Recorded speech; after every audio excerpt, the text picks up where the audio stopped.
Hernani, me diz uma coisa, aquela primeira live ficou gravada? Tá gravada.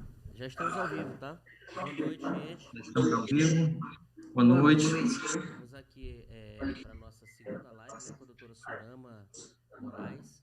É um prazer estar recebendo novamente aqui. A primeira live foi um sucesso. Muito obrigado, viu, doutora? E hoje com a intervenção do nosso amigo Cláudio, né? Estamos aguardando a Andréia, ver se ela vai entrar daqui a pouco, né? E estamos aqui com o Cláudio. Boa noite, Cláudio. Seja bem-vindo. Hoje você é novidade por aqui, viu? Boa noite, Hernani. Boa noite a todos aí que nos assistem. Estamos aqui para contribuir um pouco nesse bate-papo de suma importância em tempos de pandemia. Mais uma vez, o Simpró-Sema, em parceria, Simpró-Sema de Barra do Corda, Simpró-Sema de Genipapo dos Vieiras, pensando nos nossos educadores, no momento de aflições que eles passam atualmente, estamos promovendo essas lives como forma de mitigar, trazer algumas informações importantes para esses educadores nesse momento. Boa noite, Surama. Boa noite a todos que estão nos ouvindo, assistindo.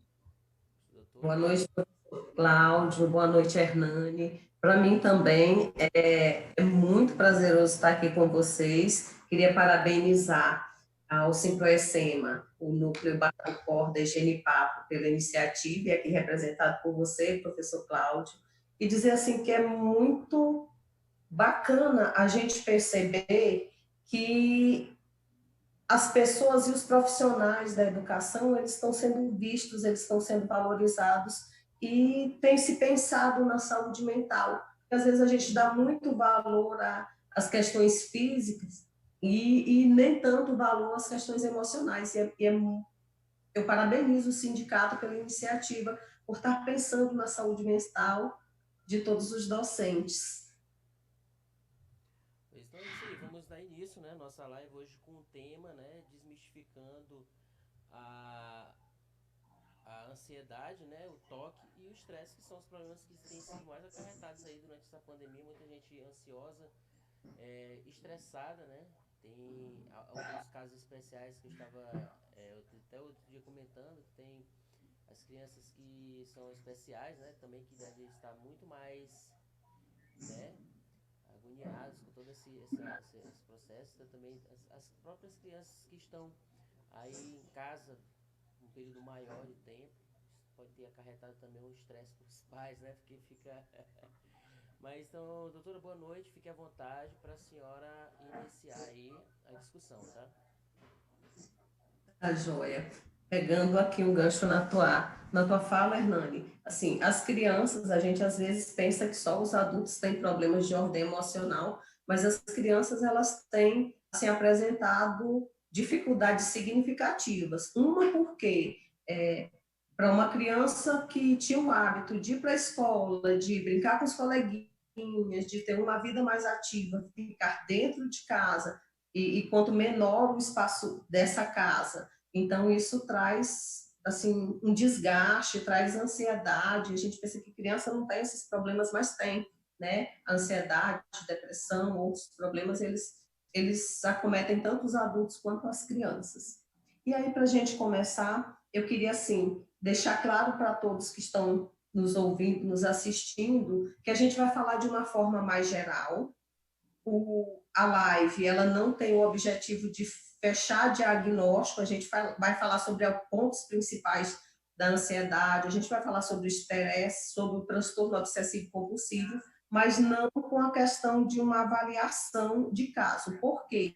Porque quando se vai fazer um diagnóstico, você precisa avaliar caso a caso, né? Às vezes, duas pessoas ou mais pessoas, elas apresentam os mesmos sinais, os mesmos sintomas, mas para cada uma isso vai ter um sentido diferente, né? Tem problemas emocionais que eles aparecem em várias situações. A irritabilidade, ela está presente tanto na questão da ansiedade, quanto ela pode estar presente no episódio depressivo, né? As alterações alimentares, elas estão presentes tanto na ansiedade, elas podem estar presentes nos processos depressivos também. Então, assim, o nosso objetivo aqui não é que ninguém escute, assista a live e diz, agora eu sei que eu tenho esse transtorno ou aquele. para fazer esse diagnóstico, é importante sempre que a pessoa procure um profissional da área da psiquiatria, da psicologia, alguém que esteja atuando na área, para poder ter um respaldo, para que a gente não fique acreditando que eu tenho transtorno tal, ou eu tenho outro, sem ter uma visão, um olhar profissional mais cuidadoso. Tá? Eu também acho que a gente precisa alertar as pessoas de ter um cuidado com alguns materiais que tem na internet. Eu costumo ouvir com frequência as pessoas dizendo assim, eu fiz um teste na internet, eu fiz um teste psicológico, um teste de personalidade, um teste de ansiedade, né? E assim, a gente precisa ter um cuidado muito grande. Primeiro, porque os documentos psicológicos, eles são de uso exclusivo da categoria profissional, eles não podem ser expostos assim pela internet, né? A avaliação, ela não é uma avaliação só feita pelo teste, precisa ter entrevistas com o usuário para que a gente consiga ter uma real situação, tá? Então, queria alertar as pessoas sobre essas situações. Então, nem tudo que a gente vê na internet é positivo, a gente precisa ter cuidado com isso. Então, a gente vai começar falando pelo estresse e os transtornos ansiosos. Digamos que o estresse ele seja o início desse processo ansioso, tem várias situações que eles podem estar envolvidos. E como a gente falou na live anterior, né, o estresse ele é algo que, de início, ele é para ser algo positivo. Ele tem uma característica positiva, ele pode ser positivo ou não, de acordo com o que a gente lida com essa situação no dia a dia, né? Mas a gente sabe que o estresse, eles nos movimenta para ação. Então, de repente, se a gente vive esse momento agora de mudança da nossa rotina de vida, né? Todo mundo precisou se reorganizar na sua rotina, no seu dia a dia, no seu trabalho, com seus filhos, para quem tem filhos, os docentes também com essa atividade remota, né? Gravar aulas, preparar uma aula e a preparação de uma aula presencial para uma aula online ou remota, ela é diferente, as características são diferentes, precisa de todo um processo de adaptação. Então, cada vez que a gente lida com essas situações que fogem da nossa rotina, a gente lida com a imprevisibilidade. E cada vez que a gente não tem uma previsão do que vai acontecer, isso pode trazer um prejuízo para a vida de algumas pessoas. Por quê? É interessante que as pessoas tenham um mínimo de controle sobre alguma coisa da vida. Para algumas pessoas isso vai ser mais adoecedor e para outras pessoas menos adoecedor, tá? Então a gente sabe que o Covid, ele trouxe também a catalisação de tendências que já estavam em curso. A gente já tinha um uso acelerado da internet, a gente já tinha um menor contato social para muitas pessoas, e com o surgimento da pandemia, a gente percebe que isso ficou muito mais intenso. Se antes a gente usava a internet para muitas coisas, hoje a gente usa a internet até para os contatos sociais que a gente tem. Então, à medida que a gente precisa estar em distanciamento social, evitar o contato, a gente vai usando muito mais das redes sociais, a gente vai usando muito mais da internet, cursos pela internet, uma série de fatores. Então, isso também, essa mudança, o que para algumas pessoas que já tinham o hábito de lidar com o uso intenso da internet, talvez não trouxe uma mudança tão significativa. Mas para a maioria das pessoas, para boa parte das pessoas, trouxe sim. Por quê? Porque de usar, as pessoas que usavam de uma forma razoável, mediana da internet, agora elas estão precisando usar muito mais, inclusive para as relações de trabalho.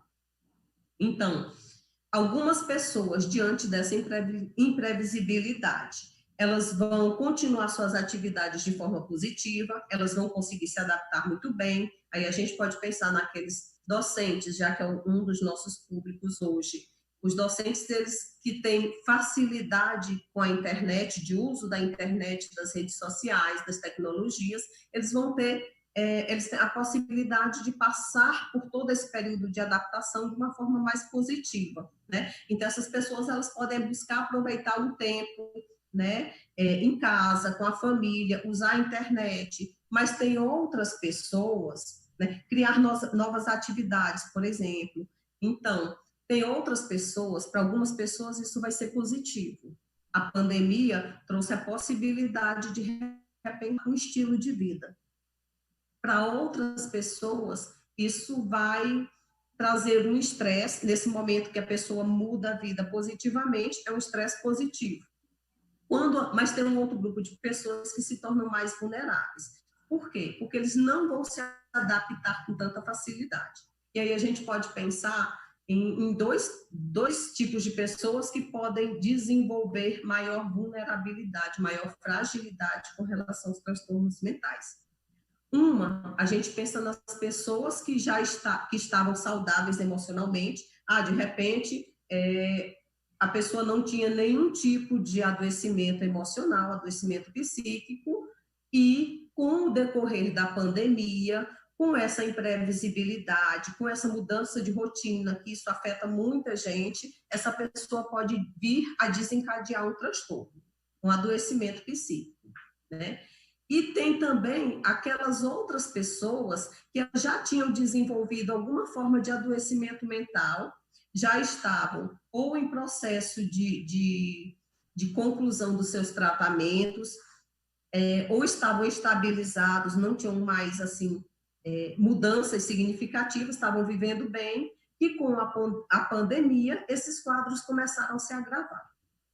Eu não sei se é do conhecimento de vocês, mas é muito comum que a gente receba públicos da educação adoecidos emocionalmente. Talvez o professor Cláudio ele tenha alguma informação a esse respeito, mas é muito comum, nos 16 anos de prática no atendimento psicológico, eu já percebi o adoecimento de muitos profissionais da docência, muitos professores, muitos diretores, coordenadores. Então, é um público que, às vezes, está sujeito a um nível de estresse muito grande, por conta disso, o nível de adoecimento, porque eles não conseguiam se adaptar. Assim como, nesse período de agora, a gente também percebe um número crescente de pessoas com transtornos de ansiedade ou outros transtornos ansiosos ou depressivos em função dessa mudança significativa de vida que tiveram. Tá? A gente também volta a falar que tem alguns estressores que eles também são significativos para o adoecimento. Por exemplo, as pessoas que sofreram maus tratos ou abuso na infância, as pessoas que sofreram negligência, as pessoas que têm fibromialgia, não estou dizendo aqui, fica claro para vocês, que todo mundo que tem alguma dessas situações vai desencadear um transtorno, não é isso, mas que são pessoas que vão ter uma possibilidade, uma probabilidade a mais de vir a desenvolver, né? As pessoas com doenças autoimunes, as pessoas que sofrem de enxaqueca, às vezes a boa parte das enxaquecas elas têm a ver com a questão emocional, né? As pessoas com dificuldades de lidar com a impulsividade. Então, todas essas pessoas, elas têm uma possibilidade, uma perspectiva a mais de vir a desenvolver. E aí, para a gente falar de ansiedade, dessa situação do estresse, a gente tem a questão do medo. O medo, ele tem uma particularidade. Ele pode ser muito bom ou não, de acordo com como cada um de nós enxerga esse medo. Por exemplo, se eu tenho medo de cobra, digamos que, ao ver uma cobra, eu vou dar um jeitinho de correr, né? Instintivamente, a pessoa vai buscar se proteger. Uma pessoa, digamos assim, a maior parte das pessoas, elas vão ter essa reação. Se eu tenho medo de altura, eu vou evitar determinadas situações onde essa altura ela possa promover um risco para mim. Por exemplo, eu não gosto tanto de altura, eu não vou pular de paraquedas. Por quê? Porque para mim é uma situação de perigo. Então, quando a gente lida com uma situação de perigo, a gente pode ter um comportamento de proteção. Isso é muito positivo. Agora, assim, existe um medo que ele é negativo. Por exemplo, de repente eu tenho medo de andar no elevador, andar a escada rolante, andar de avião, e o meu medo é tão grande que isso me impede. Eu posso ter oportunidades de fazer isso, mas o meu medo me paralisa. Então, o medo ele pode ser protetor ou ele pode ter ele pode trazer uma certa paralisação para a nossa vida. A gente precisa ter cuidado. Por exemplo, ter medo do elevador, ok, eu nunca andei, vamos pensar que uma pessoa que nunca andou de elevador, e de repente essa pessoa nunca ficou presa no elevador, não teve problema nenhum, mas por ser um local fechado, a gente vai pensando na claustrofobia, e aí, por ser um local fechado, essa pessoa, não vou entrar no elevador. E o medo, às vezes, é tão grande que essa pessoa não consegue dar um passo. Tá, eu estou com medo, mas eu vou tentar, eu vou lá e vou tentar enfrentar para ver como é que é. Seria uma ideia normal, uma ideia, assim, bacana, eu estou com medo, mas eu acho que isso não vai me trazer nenhum problema. Então, eu vou entrar no elevador com uma pessoa fazendo companhia, e aí eu vou vencendo esse medo. Seria um processo normal. Só o que acontece? Em determinadas situações de estresse, esse medo é tão grande, às vezes um medo que para as outras pessoas é até inexplicável, que essa pessoa paralisa. Existem casos, por exemplo, em síndrome do pânico, que a pessoa ela não consegue sair do local que está, a pessoa não consegue expressar muitas reações, a pessoa, assim, é um medo tão intenso, que a pessoa paralisa. É como se entrasse em choque. Então, esse medo, quando ele chega a esse nível de nos impedir de fazer coisas que são consideradas tranquilas, esse medo ele não é um benefício para a nossa vida, ele passa a ser um prejuízo. Tá? Então, o que a gente percebe é que, com relação aos transtornos ansiosos, o distanciamento, o medo do contágio, né, a perspectiva de ficar desempregados, porque a gente sabe que tem muitas pessoas que têm, por exemplo, um trabalho, um contrato temporário. Então, isso traz uma falta de controle da nossa rotina de vida muito grande. Isso desestabiliza. Imagina, por exemplo, um pai de família, o único trabalhador da casa, que ele fica desempregado no meio de uma pandemia, né? Além de todos os cuidados necessários para com a pandemia, ainda assim vai ter que ter um agravante a mais, que é a situação do desemprego. Como é que eu vou conseguir um emprego na pandemia?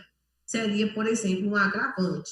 Né? A ideia de, por exemplo, será que é porque se eu adoecer, eu vou ter um leito no hospital? Vamos pensar nos grandes centros, São Luís, alguns dias atrás, onde as pessoas dizem assim, os leitos estão todos ocupados, os hospitais estão todos sobrecarregados, a questão da superlotação, o medo de adoecer, por exemplo. Então, é um medo assim, e se acontecer comigo?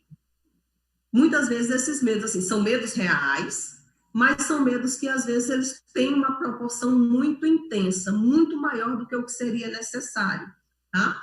E aí o sentimento de insegurança e de estar desprotegido, tá?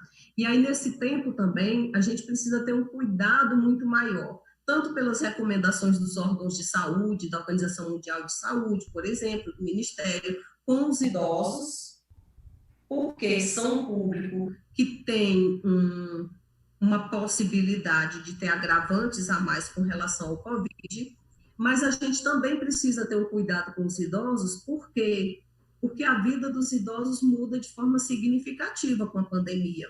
De repente, as famílias que... vamos pensar aqui na casa da minha mãe.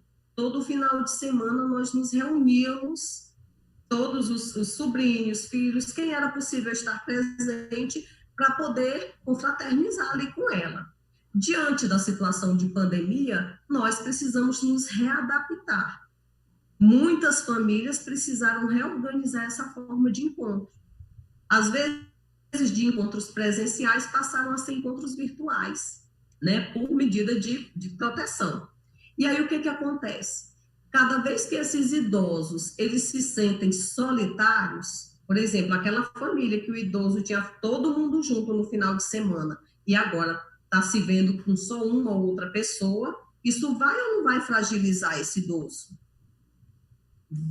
a maioria dos idosos, ele vai sentir essa mudança. Já tem as mudanças da aposentadoria, da mudança de vida pela rotina do trabalho, das dificuldades por conta do próprio organismo, das limitações que são decorrentes mesmo da própria idade, ainda vem esse agravante de não poder estar em constante convivência, por exemplo, pessoas religiosas que não estão tendo esse contato religioso como antes, que eram assíduos na igreja, não tem mais. Então, os idosos, eles são um público, uma possibilidade que eu diria que precisa de um cuidado maior com relação aos episódios depressivos. Não que não possam ter outras coisas, mas por conta de algumas situações como essas que a gente colocou, são um público frágil. Mas também a gente precisa ter um cuidado com os nossos adolescentes. Por quê? Às vezes, assim, você olha muito para o idoso, você olha muito para a criança, porque requer mais cuidados, e você meio que deixa o adolescente, já está grandinho, vamos deixar, já sabe se cuidar. E a gente precisa ter um olhar muito cuidadoso com os adolescentes, porque enquanto os idosos, eles têm uma probabilidade maior para o desenvolvimento de transtorno depressivo durante a pandemia, os adolescentes eles já vão migrar para um outro lado, a ansiedade. Por quê? Muitas vezes eles não vão conseguir manter a rotina. Barra do Corda, às vezes, tem uma realidade meio diferente, né? A gente vai passando, passei hoje pelo centro, e aí quando a gente passa ali pela Beira-Rio, a gente vê grupos de adolescentes que às vezes estão menos cuidadosos com relação à pandemia e às recomendações. Mas para muitos outros adolescentes, eu também já soube de situações onde os adolescentes eles estão com medo de sair de casa. E é uma época onde eles precisam muito se agrupar. E por conta dessa ausência, isso traz determinados sinais que a gente precisa tomar um cuidado. Então, fica esse alerta para todos nós, né? Então, para a gente começar a falar de ansiedade, a gente precisa pensar nessa previsibilidade para que as pessoas ansiosas, para que essas pessoas elas consigam um mínimo de tranquilidade, é importante pensar o que é possível, o que é previsível para mim agora. Eu tenho que fazer algumas coisas da minha vida, muita coisa mudou, mas o que é previsível agora, o que eu posso controlar? Porque muita coisa eu não vou dar conta de controlar, mas eu posso controlar as coisas que dependem exclusivamente de mim, tá? A gente vai falar mais disso. E aí, assim, pensar nessa ideia também de não ter esse controle. Como é que é para a gente não ter o controle das coisas? Algumas pessoas vão ficar tranquilas, muitas pessoas vão adoecer. Né? As pessoas com transtorno obsessivo compulsivo, que é um outro transtorno dos grupos de ansiedade, transtornos ansiosos, eles vão ter essa falta de controle, ela vai trazer um agravante muito importante de ser pensado nessa época. Então, assim, para a gente ter uma noção de como que funciona esse conflito na cabeça de alguém com ansiedade, vamos pensar o seguinte, imagina como é que seria, e aí eu faço essa pergunta para vocês dois, né? O público também pode opinar e depois aí a gente vai olhando essas mensagens com calma. Como é que seria para vocês todo dia acordar em uma cidade diferente ou em um país diferente? O que vocês acham? É meio complicado, né, doutor? A gente sabe que tem muitas... uma situação totalmente nova. A senhora está me ouvindo perfeitamente bem? Ótimo. É uma situação nova, né? Eu acho que ninguém estava preparado para uma situação dessa, embora eu estava hoje, inclusive, assistindo uma live do cara que planejou tudo antes de sair do Ministério da Saúde, né? Que estava comendo tudo. Ele disse que, embora ele tenha se preparado muito para vários tipos de pandemia, de epidemia, pandemia, nessa situação ele viu porque ele acabou sendo mistério, né? Novidade, porque é uma coisa muito incerta, né? Em determinada região age de um jeito, então foi uma coisa que deixou todo mundo Então a gente não consegue imaginar como é que seria, né, em situações adversas dessas aqui. É muito complicado. A gente vê a situação dos adolescentes, das crianças, e nós mesmos, como adultos e profissionais, a gente fica sem saber, né? Mas acorda bem, aí no outro dia acorda estressado, porque você deixou, dizer, também porque o padrão de consumismo da nossa sociedade e de presença familiar é muito forte, né? Então é complicado. Isso, então só contribuindo um pouco com esse debate, Hernani Surama, trazendo aqui para o nosso mundo, nós educadores e estudantes também, o que a gente pode perceber é que nós realmente fomos também transportados de um mundo para outro. A analogia que a Surama a respeito de mudar de mundo é bem pertinente, porque nós fomos transportados pela aula física, preparava seu material, apresentava ali, contornava os problemas ali com o passado. E hoje, os professores estão diante de outro mundo.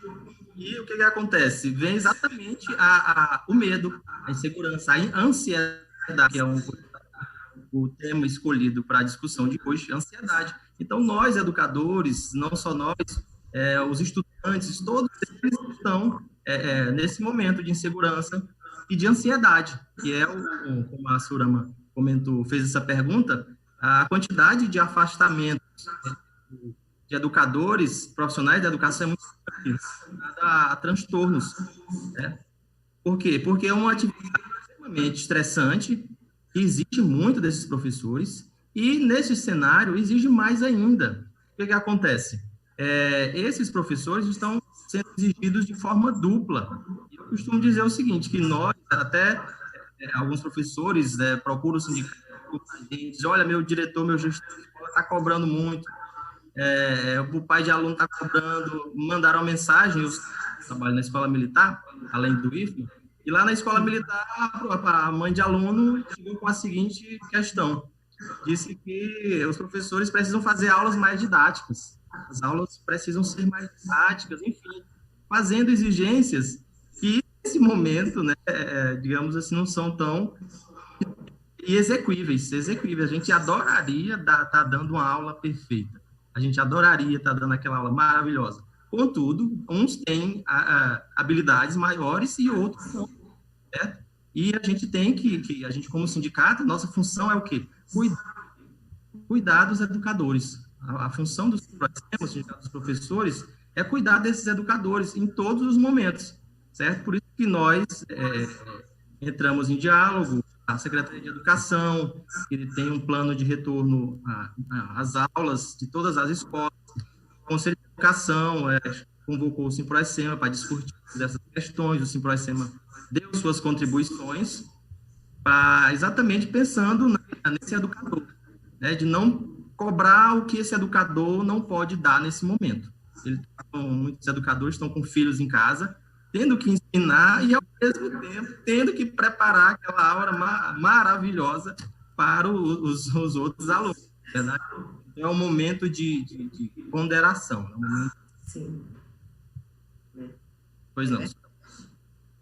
Então, a gente percebe assim, o quanto que tudo isso que está sendo vivido é angustiante. Talvez com essa pergunta a gente consiga ter uma noção de como que funciona a cabeça de uma pessoa nesse momento de crise de ansiedade, né? Assim, não tem como dar conta de tudo, assim, os professores, eles não tiveram, pegando aqui a sua fala, professor, os professores, eles não tiveram tempo, ninguém teve tempo de se preparar, eu vou me preparar porque mês tal chega uma pandemia no Brasil, não teve tempo para isso. Por mais que a gente percebesse que estava chegando nos outros países, a ideia de chegar no Brasil ainda era uma ideia mais distante. No entanto, pegou todo mundo desprevenido. E aí a gente vai ter que fazer, assim, acho que é muito delicada essa ideia de excelente produtividade num âmbito onde ninguém teve como se preparar, ou estão se preparando ainda, as coisas estão acontecendo, e aí as secretarias ou as instituições, elas vão se organizando no sentido de dar um suporte para isso. Mas é tudo muito novo. Ninguém tem algo mágico que vá conseguir dar conta de tudo isso, até porque as pessoas, elas estão ansiosas, elas estão tensas, elas estão, às vezes, despreparadas por toda a situação que elas vêm passando.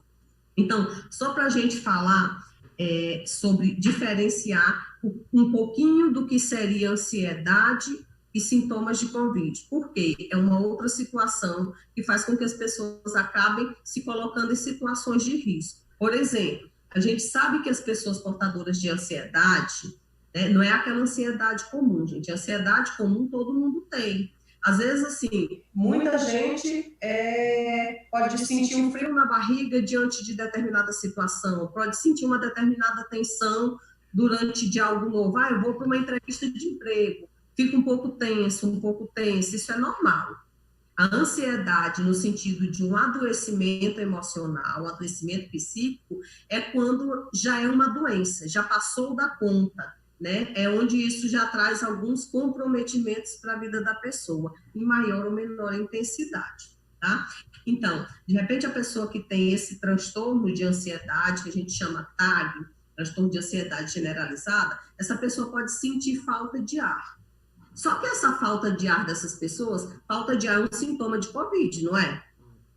A gente sabe que é, né? Mas essa falta de ar das pessoas que sofrem de transtorno de ansiedade, ela não tem a ver com esforço físico. Digamos que a pessoa que tiver um sintoma de Covid e tiver falta de ar, essa pessoa, com o mínimo esforço feito, essa pessoa vai sentir um cansaço muito maior. Por exemplo, às vezes a pessoa, dependendo da situação, vai tomar um banho, e essa pessoa não consiga tomar esse banho da mesma forma que antes, porque o cansaço, o esforço, por menor que seja, traz um prejuízo físico. Esse é um sintoma de Covid. A pessoa com ansiedade, ela vai sentir uma falta de ar, ela vai sentir uma certa dificuldade, mas ela vai conseguir tomar banho normal. Ela vai conseguir subir uma escada. Está me ouvindo? Eu queria só fazer uma observação dentro do que a senhora está falando, doutora. É que é justamente isso, porque a rua era fuga por desestresse, né? Para diminuir a ansiedade, a pessoa vai fazer uma caminhada, vai fazer uma academia, vai fazer uma atividade física, ou vai num barzinho, ou vai para um evento, vai visitar os familiares. A rua é a fuga, né, que a gente tem, natural para diminuir a ansiedade e o estresse, né? Então hoje a gente está inibido, né, de poder fazer fugir, né, para poder matar a ansiedade e o estresse, diminuir. E é isso que tem agravado. Eu acredito que só para a gente, para poder participar um pouco, mas sim. Que a senhora justamente, e isso é a maior temática de todas, né? Mas nesse momento que já estamos indo para 90 dias, né, de isolamento social, né, é o que vai começar a agravar. Eu creio que vai aumentar mais ainda, já que a gente tem a realidade familiar muito presente no desestresse, as atividades de amizade, né, com os amigos. Isso, assim, é um agravante, assim, bem significativo, Hernani, isso tudo que tu tá colocando, no sentido de que, assim, eu não posso mais ter essas outras situações, pelo menos não da forma como se fazia. E aí eu vou ter que dar conta de mim, do que eu sinto, de como eu sinto, eu vou ter que ter um autoconhecimento muito maior de tudo, de quem eu sou.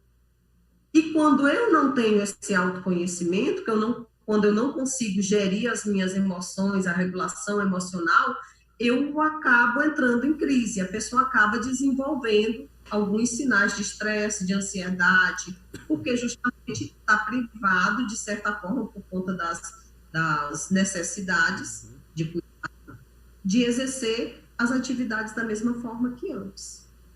E aí a gente vai ter que buscar outros recursos para isso. A gente vai falar também disso um pouquinho mais tarde. Então, eu acho que a falta de ar é uma das coisas que mais faz as pessoas se confundirem com relação a isso, tá? Fica essa dica. Geralmente, quando a pessoa está com uma crise de ansiedade, elas costumam dizer assim, gente, meu coração está batendo muito forte, a gente chama taquicardia. Então, tem pessoas que dizem assim, meu coração está na garganta. Ou seja, a intensidade da emoção, a reação do organismo é tão intensa que esse coração vai ter muita palpitação, vai ter taquicardia, e a pessoa vai acreditar para ela que está, por exemplo, tendo um ataque cardíaco. Mas se você começar a se observar melhor, isso às vezes é necessário um acompanhamento psicológico, é necessário essa ideia do autoconhecimento para que a gente consiga definir. Por quê? A pessoa que estiver muito ansiosa, dependendo das relações de contato que ela tem, à medida que alguém começar a conversar com essa pessoa, a pessoa diz, não, já estou melhor. Então, tem pessoas que vão para o hospital por conta da taquicardia, da falta de ar, e aí quando elas estão começando a se direcionar para os serviços de saúde, elas já começam a diminuir os sintomas. Ou seja, a ideia de que eu estou segura, de que as coisas estão melhorando, e assim, se fosse um outro adoecimento, será que ia parar só porque eu estou a caminho do hospital? Tá? Para a gente poder ir pensando nessas coisas. Os tremores, às vezes as pessoas com ansiedade, elas falam de forma muito rápida, muito acelerada, às vezes a gente nem consegue, tem que pedir, olha gente, vamos parar, respira, vamos tentar de novo. E aí a pessoa começa a dar conta de si, trabalhar a respiração e aí começa a falar com mais tranquilidade. Mas até essa caquilalia, essa fala acelerada, ela diz muito respeito à ansiedade que a gente está sentindo naquele momento. Tá? Com relação ao Covid e outras coisas que podem diferenciar. Boa parte das pessoas, elas vão ter febre, elas vão ter dor no corpo, dor de garganta, elas vão ter alterações no olfato, elas não vão sentir cheiro de nada, elas vão ter alteração, podem ter, né? Alteração no paladar. Então, o gosto das comidas vai ficar despercebido para alguma parcela das pessoas que estão com Covid. Então, só para a gente poder diferenciar, tá? Então, para a gente saber, a título de curiosidade, pelo menos 1/3 da população vai desenvolver algum tipo de transtorno mental, entre eles a depressão, a insônia e os transtornos ansiosos, tá? Dentre os transtornos, os mais comuns são a depressão e a ansiedade, tá? E geralmente essas crises de ansiedade, como o professor Cláudio comentou, muitas vezes ele vai trazer um afastamento desse profissional do trabalho. Às vezes não no primeiro momento, porque o professor ele vai lidar com essa situação e vai levando as coisas. Às vezes alguns procuram profissionais de saúde, psicólogos, psiquiatras ou outros profissionais, né? Mas para as crises de ansiedade o ideal seria psicólogos e, de acordo com a necessidade, psiquiatra também. E aí a gente sabe que muitos, por conta desse nível intenso de ansiedade, eles estão sendo afastados dos seus trabalhos, por conta do estresse que já tinha e agora por conta desse agravante com o Covid e dessa nova realidade que estão sujeitos, né? Pode acometer qualquer faixa etária, então, independente da idade, as pessoas podem ter ansiedade. A criança pode ter, o adolescente, o jovem adulto, o idoso, todos nós estamos sujeitos a desenvolver uma crise de ansiedade. Não quer dizer que nós vamos ter. Algumas pessoas vão ter uma facilidade a mais. Tá? As situações de estresse, elas agravam, elas aumentam a possibilidade da pessoa vir a desenvolver um transtorno de ansiedade, né? Algumas pessoas, além de ter ansiedade, elas também vão ter outros problemas a mais. Então, tem pessoas que têm ansiedade, depressão, a gente chama de transtorno misto. Tem pessoas que têm síndrome do pânico, também é um transtorno ligado aos transtornos ansiosos. Tá? As fobias, os medos muito intensos. Então, tem gente que, se entrar dentro do elevador, como se tem o elevador, ficar numa sala sem janela, sem ventilação externa, né, vai entender que aquilo traz um medo muito grande, uma sensação de sufocamento, tá? E aí, assim, a gente também percebe diante das crises de ansiedade, muitas vezes, a fuga, né? Às vezes, o recurso que a pessoa encontra naquele momento seria o recurso de, por exemplo, faltar ao trabalho. Então, tem pessoas que faltam ao trabalho não por irresponsabilidade, mas por conta de que estão adoecidas e, às vezes, em vez de chegar para o seu superior, para o seu chefe, e colocar a situação de adoecimento, buscar os profissionais de saúde, às vezes essas pessoas vão levando de uma forma, assim, não muito feliz essa situação. A gente tem, por exemplo, em adolescentes, tem alunos que eles faltam à escola no dia da prova, no dia de apresentar um trabalho, né? É normal o adolescente ou a criança ter um certo receio, uma certa tensão de apresentar um trabalho? É. Mas quando eu chego a não ir para a aula por conta disso, eu estou falando de um medo que tomou uma dimensão muito maior, tá?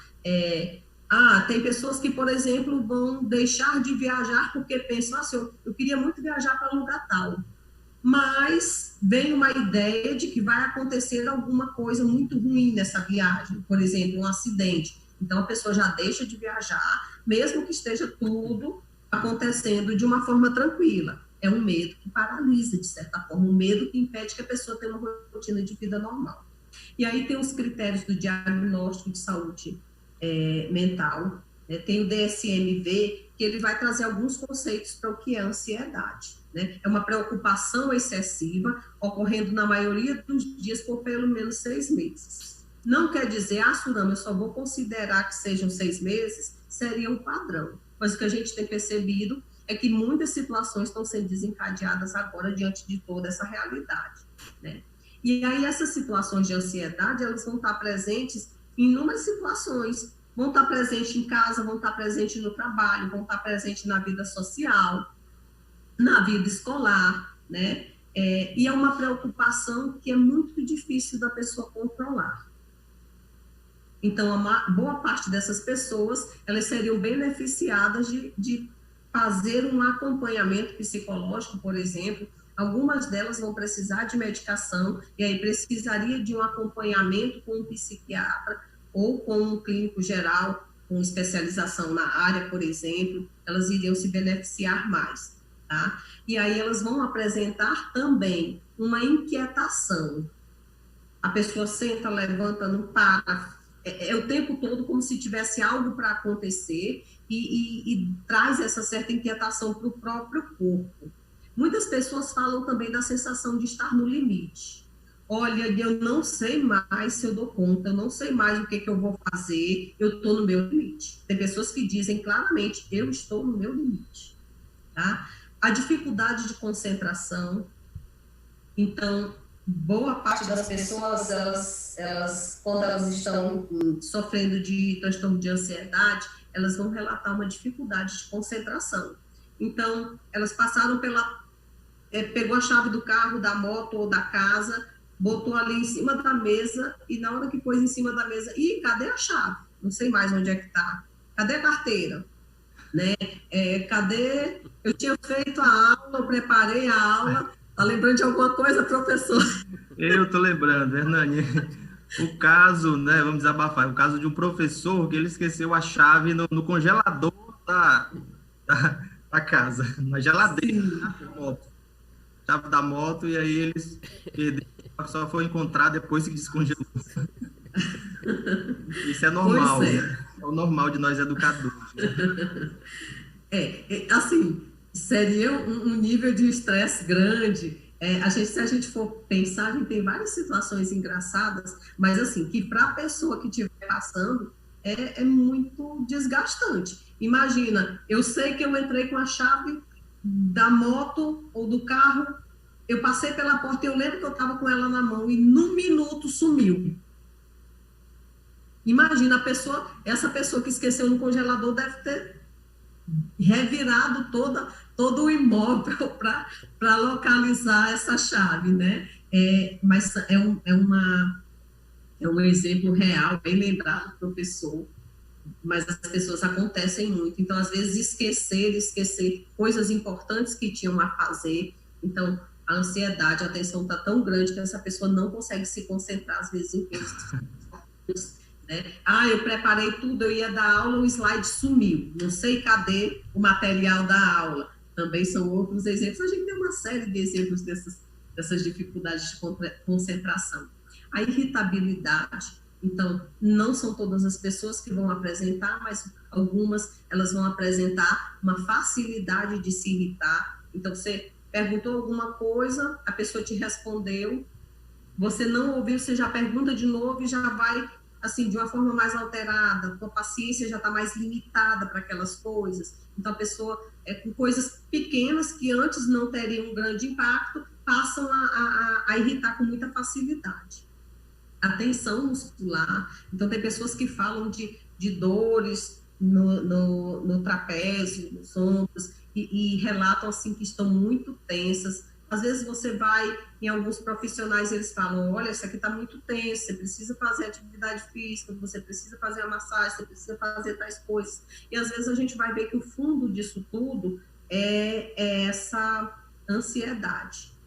As alterações do apetite, então a gente encontra pessoas que numa crise de ansiedade não comem, e tem outras pessoas que dizem assim, eu comi o que era para eu comer em 15 dias, eu comi em uma semana. Então, assim, a ansiedade é tão grande que a pessoa come, e ela não se dá conta de que está se alimentando. Né? Inclusive é comentário, viu, doutor? Inclusive é um comentário aí do chat aí do YouTube, que nós estamos fazendo ao vivo, que é justamente o que eu faço para parar de comer, porque eu estou muito ansioso e essa ansiedade me causa uma fome enorme. Pois é algo que é bastante comum. Uma das coisas que a gente pode fazer, a gente vai detalhar mais à frente, mas uma das coisas que a gente pode fazer é tentar organizar a nossa rotina. Por quê? Assim, mudou tudo. Então, eu preciso ter um mínimo de controle e de organização, pelo menos do que é básico. É importante que eu mantenha o horário de dormir. É muito difícil eu controlar totalmente o horário de acordar, mas o horário de dormir eu posso tentar. Eu posso lá, a partir de 10 horas eu vou dormir. E aí eu me organizo, me preparo, desligo o celular, desligo tudo que é de rede social, eu vou dormir. Né? Ou pelo menos eu vou tentar dormir. Né? É importante que eu mantenha um ritmo assim, se eu tinha que acordar todos os dias e estar 7 horas no meu trabalho, é importante que eu mantenha um pouco desse ritmo. Mesmo que eu não tenha que estar 7 horas mais agora, eu posso ficar um pouquinho mais, mas qual é o horário que eu tenho que estar pronta para trabalhar? Me organizar para isso. É importante a gente tentar manter as refeições em família, é importante tentar manter as refeições nos horários certos. Então, quando a gente percebe que a gente está comendo muito, a gente está sinalizando de que alguma coisa não está bem na nossa vida. E tentar um mínimo de organização na nossa rotina pode ajudar. A gente não vai ter controle de tudo, mas a gente pode ter controle daquilo que depende da gente. Então, eu posso ter controle, ou pelo menos tentar esse controle, se eu não conseguir só buscar um profissional para dar esse suporte, mas de tentar o controle. Eu vou tomar o café da manhã, eu vou às 9 horas fazer um lanche e vou almoçar meio-dia. Por exemplo, estabelecer algumas coisas assim, para o dia a dia. Não precisa que eu faça planejamento de grandes rotinas, mas do que é básico, do que é necessário para o dia a dia. Seja uma coisa que ajude. Quando isso vem de uma forma muito intensa, é interessante a gente pensar na possibilidade do suporte profissional. Uma outra coisa que é muito comum são as alterações do sono. Então, os sintomas de ansiedade, eles geralmente as pessoas relatam com muita frequência que elas não estão dormindo direito. Ou porque elas custam dormir. Então, tem gente que diz assim, Surama, eu consegui dormir 3 horas da manhã, 6 horas eu já tinha levantado. Então, assim, a gente sabe que a qualidade do sono dessa pessoa foi muito inferior ao que seria necessário para essa pessoa se restaurar.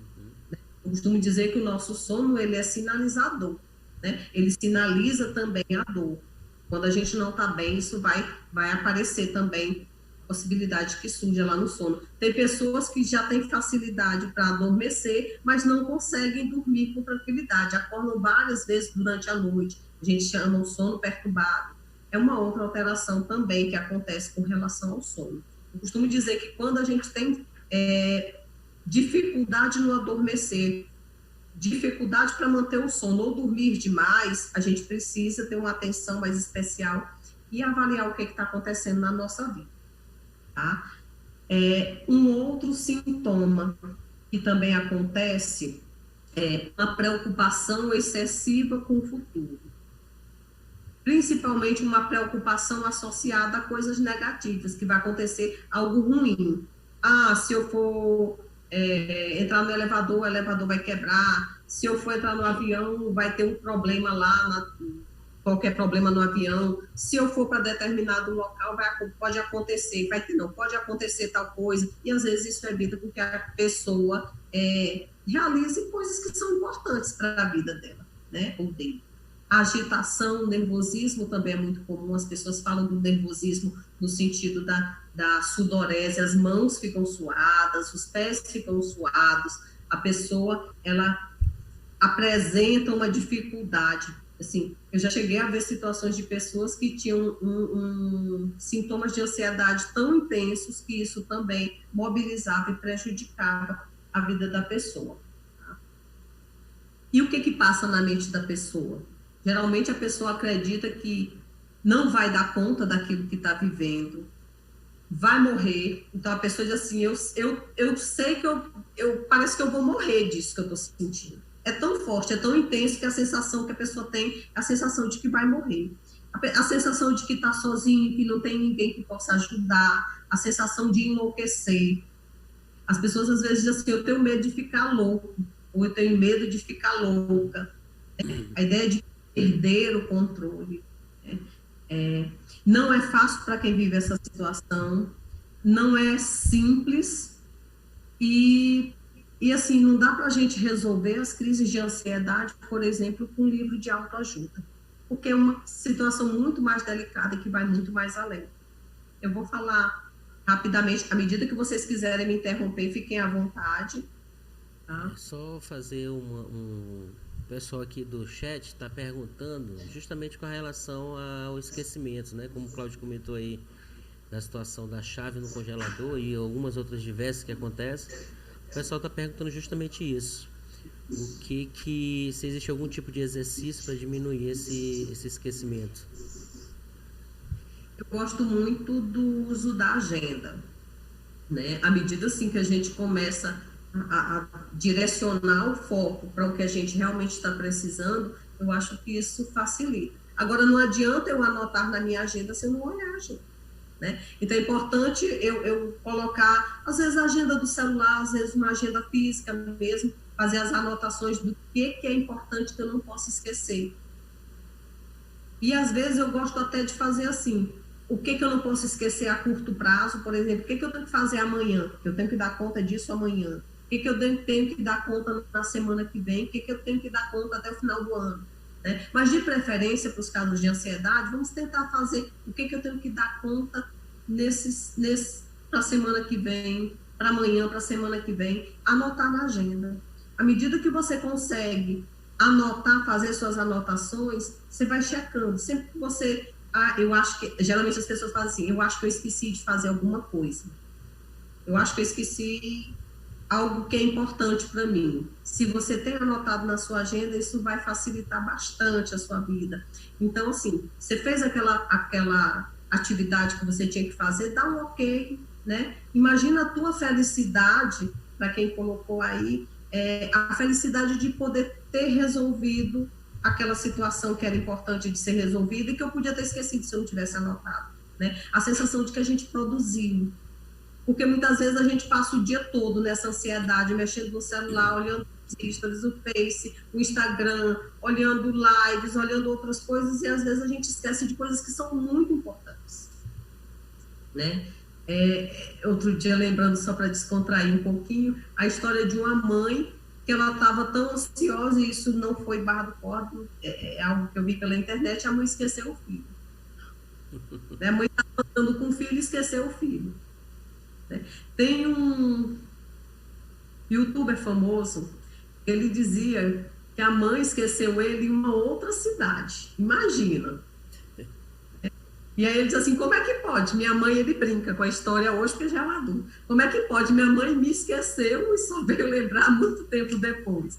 Então, assim, olha como é que está o nível de ansiedade, né? Pode ser outra coisa, mas é um exemplo que sinaliza também, né?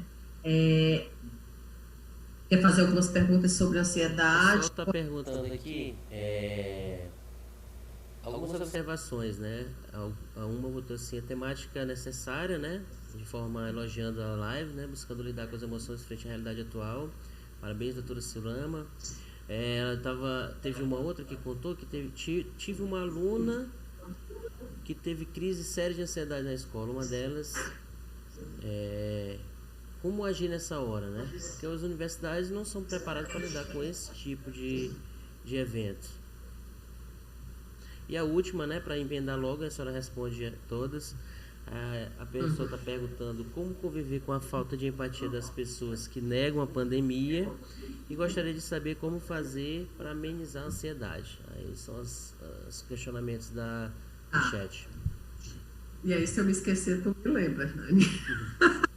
Olha, assim, com relação aos alunos, eu acho que é muito interessante, assim, eu sou docente também, além de psicóloga. Eu sou docente já desde 2004, né? E a gente sabe, assim, que tem muitos alunos que eles apresentam crises bem intensas e eles demonstram esse prejuízo com relação ao convívio social. Eu penso que a gente, enquanto educador, a gente precisa buscar algumas estratégias para fazer, né? Às vezes, de alguma forma, facilitar. Se é um aluno que ele tem uma dificuldade grande para apresentar um trabalho em público, como que eu posso ajudar essa pessoa? Né? Eu já passei por algumas situações onde alguns alunos eles apresentavam essa dificuldade, às vezes até chegavam a fugir da sala de aula por conta do nervosismo, por conta da tensão ser muito, muito intensa. E aí a gente foi conseguindo, né? A gente pode ajudar a dosar essa comunicação. Às vezes, assim, existe aquele aluno que não sabe porque não estudou.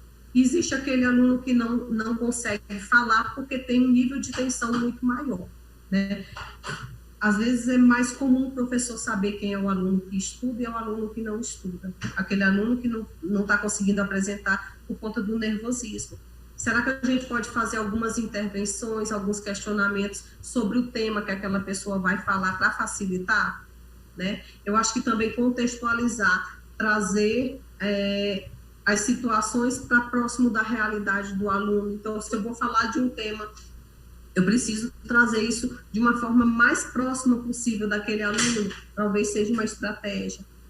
As faculdades, Hernani, elas têm, e o professor Cláudio já deve estar na par, elas têm uma ação que é a ação de nivelamento para aquelas pessoas que têm uma dificuldade com determinado tema. Por exemplo, tem faculdades que elas precisam ter um setor responsável pelos alunos que eles estão apresentando alguma dificuldade emocional ou psicopedagógica, e isso está refletindo no espaço da sala de aula. Aqui em Barra do Corda, por exemplo, a Unicentro, ela tem esse serviço de atendimento psicológico e psicopedagógico e social ao acadêmico. Por quê? Porque a gente sabe que existem situações, se elas forem bem mais resolvidas, elas vão trazer sucesso para a vida dessas pessoas, né? Perfeito. Eu queria fazer só um questionamento, Surama, antes de você avançar, até para ilustrar essa situação, Hernani.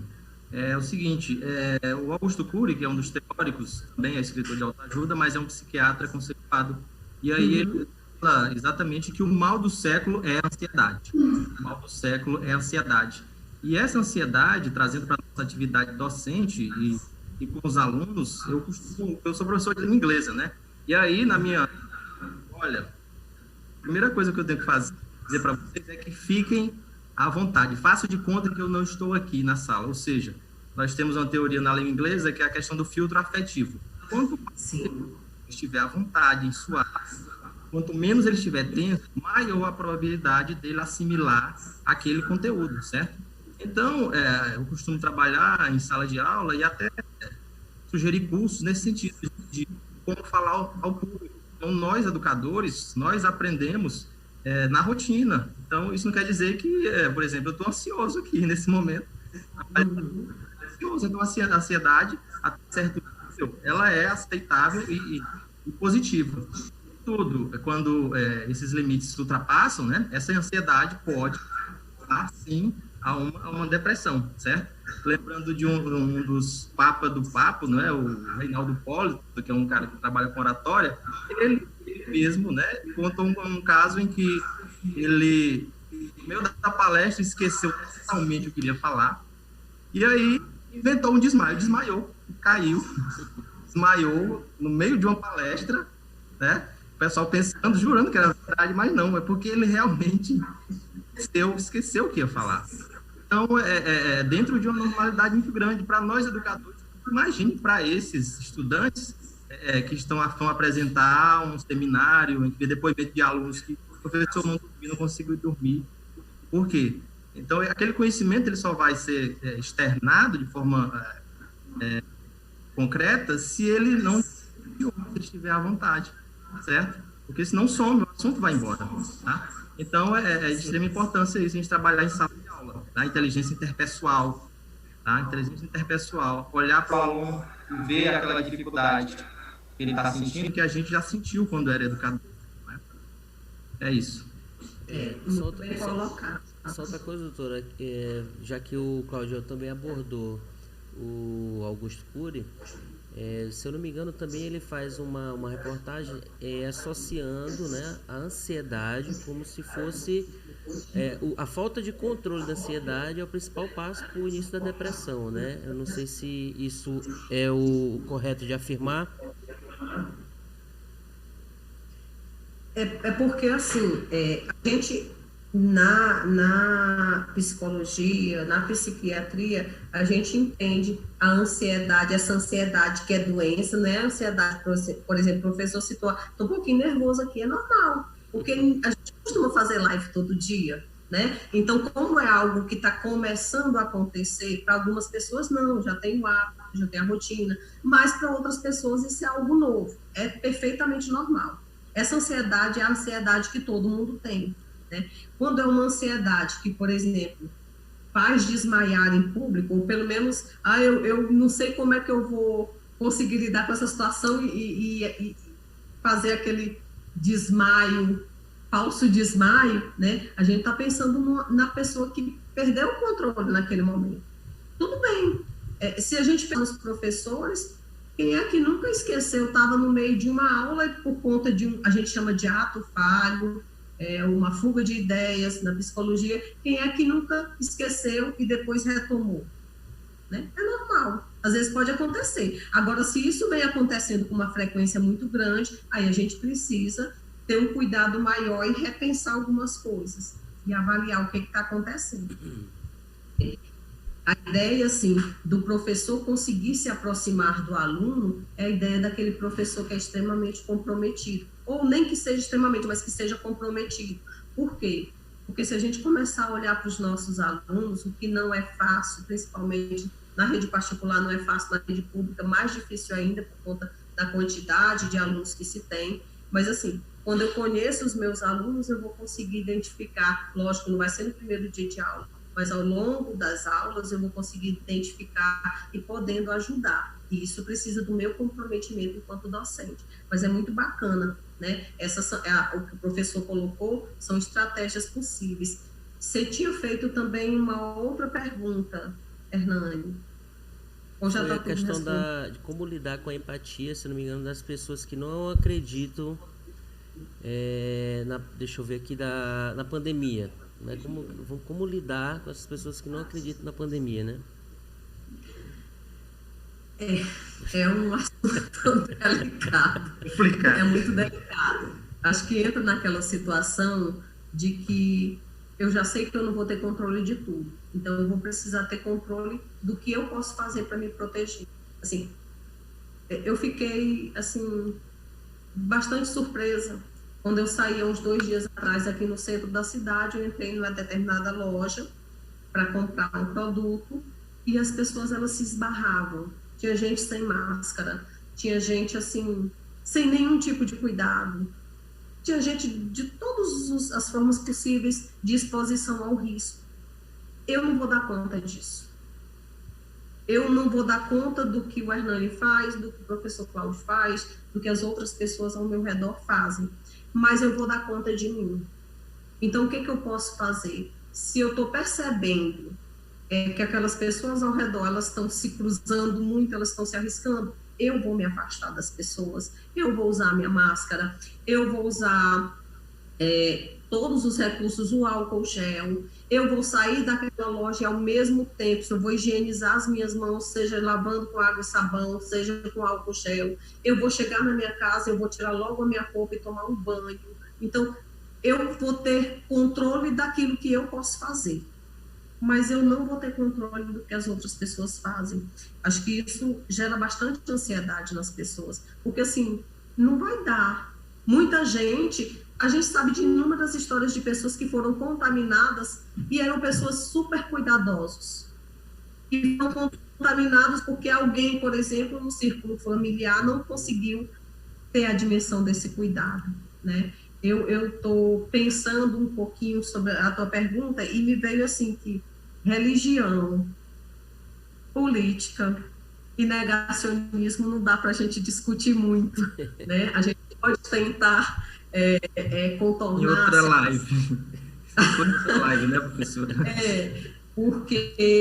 Porque assim, as pessoas que negam, elas vão negar e elas vão ter muitos argumentos, porque para elas são meio nihilistas, elas não vão se contaminar, elas vão sair na rua e não vai acontecer, porque elas nem acreditam muitas vezes que isso está acontecendo, mas ainda acha que é uma realidade distante ou que está imune. O super-homem e a super-mulher que não vão passar por essa situação. Eu acho particularmente triste, né? Mas acontece. Isso, então, pode retornar. Pode falar, professor. É o seguinte, e esse é um ponto bem importante, porque nós, não só nós educadores, como todas as pessoas, vão ter que aprender a lidar com isso. Ou seja, enquanto não se tiver uma vacina eficaz para o Covid-19, a escola não vai ser mais a mesma. Viveremos, sim, diariamente tenso, nesses momentos de tensão, de medo, tendo que lidar com essas situações, onde você se tem toda a precaução, enquanto os outros não têm. Então, você imagina isso no ambiente escolar, numa sala que tem 40 alunos, e ela não vai poder retornar com 40 alunos. Ela vai ter que vir. Não é? E aí, pensando, meu Deus, se eu ter aula amanhã, aquela sala vai estar lotada. Enfim, então o educador, ele vai ter que aprender a conviver com esses momentos de tensão que vai ter uma tendência até se conseguir uma vacina eficaz para a Covid-19, ou seja, inteligência emocional, intrapessoal, né, desses educadores, tem que exercitar bastante, porque não vai ser fácil, né? Inclusive, viu, Cláudio, eu vou até indicar depois para vocês assistirem a live que eu vi ontem do Átila, né, que é o biólogo que tem feito análise, junto com esse rapaz que era do Ministério da Saúde, é o Wanderson. E ele fala justamente nisso, que ele acredita na possibilidade de a gente aprender a conviver, porque a vacina ainda vai ser discutida durante longos anos, né? Porque existem essas situações que não vai ter eficiência da vacina, viu, Cláudio?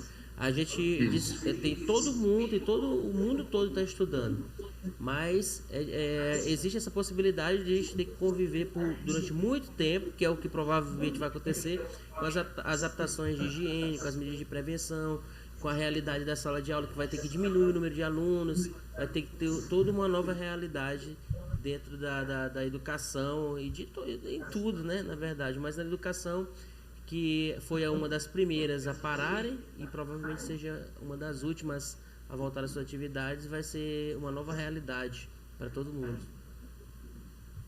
Muitas estratégias elas vão precisar ser pensadas pelos representantes aí da educação para a proteção de todo mundo, né? Porque a possibilidade a saúde, ela é em primeiro lugar, né? Ela é o bem maior, a vida é o bem maior que a gente tem. Então, esse cuidado, e eu acredito que a medida do governo do estado nesse sentido, ela é bem positiva, de adiar o retorno às aulas, no sentido de que a gente ainda está buscando outras estratégias para quando ser, como que vai ser, né? E que é um outro processo de adaptação que as pessoas vão viver, né? A gente está começando a lidar com essa realidade de uma forma talvez um pouco menos conturbada, e daqui a pouco a gente vai voltar. Só que a gente não vai voltar para o mundo que a gente tinha antes. Vai ser uma realidade diferente.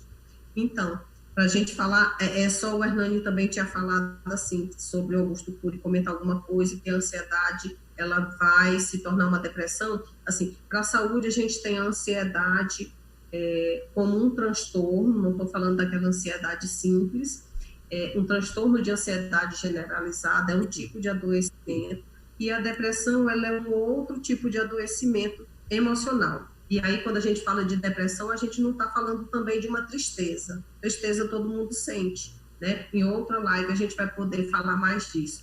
Mas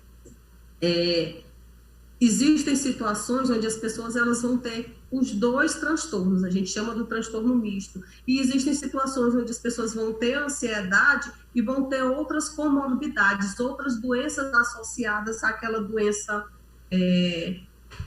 a doença central, digamos assim, tá? Então, com relação ao TOC, vou falar rapidinho, né? É um outro transtorno que ele acomete pelo menos 2 a 3% da população mundial, é um transtorno onde as pessoas sofrem bastante, e os sintomas mais comuns do transtorno, eles estão justamente a obsessão por contaminação. Então, a pessoa acredita de que, se eu não lavar, eu tô fazendo assim, falando de uma forma mais superficial, porque a gente não está numa aula e tem muita gente que está assistindo. Por favor, não comece a pensar que se vocês fizerem alguma coisa disso sozinha, que vai ser um sintoma. O sintoma é um conjunto que precisa de um profissional para poder diagnosticar, tá bom? Então, de repente, a pessoa ela tem uma obsessão, uma ideia de que determinado lugar está contaminado. Por exemplo, a maçaneta da porta. A pessoa pegou na maçaneta da porta e aí vem um pensamento que vai dizendo para aquela pessoa que naquela maçaneta estava contaminada. Essa pessoa que ela já tinha, por exemplo, um hábito excessivo com relação à higiene, ela vai começar a lavar muito mais aquelas mãos e às vezes isso pode acontecer numa intensidade tão grande que isso traga problemas de pele. Por quê? Porque de tanto que lavou, de tanto que passou algum tipo de produto nas mãos, isso causa algum tipo de processo alérgico.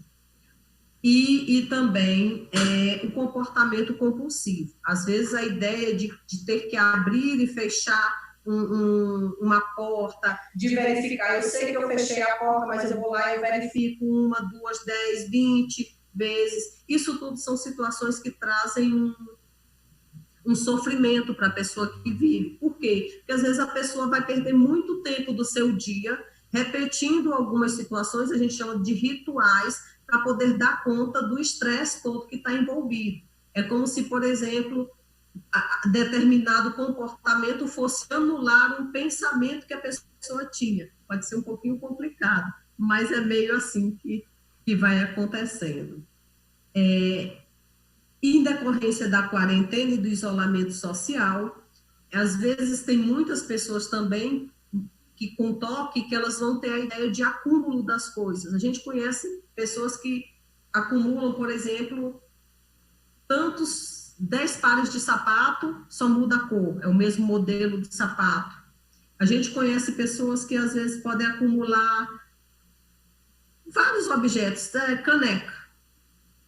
Tem gente que vai ter o hábito de usar roupa só de uma cor, guardar o cabide no guarda-roupa pendurado só de uma forma. Então, tem uma série de situações que a gente pode falar. Não quer dizer que fazer algumas dessas coisas significa que a pessoa tenha toque. Mas se isso for intenso, e, por exemplo, eu vi que um cabide ficou pendurado ao contrário. Se eu não conseguir lidar, que esse cabide ficou pendurado ao contrário, ter que ir lá e consertar, isso pode ser algo que sinalize a possibilidade de um toque. Então, a gente sabe que essas medidas da quarentena e do isolamento, elas têm intensificado os hábitos compulsivos, os rituais e as obsessões para aquelas pessoas.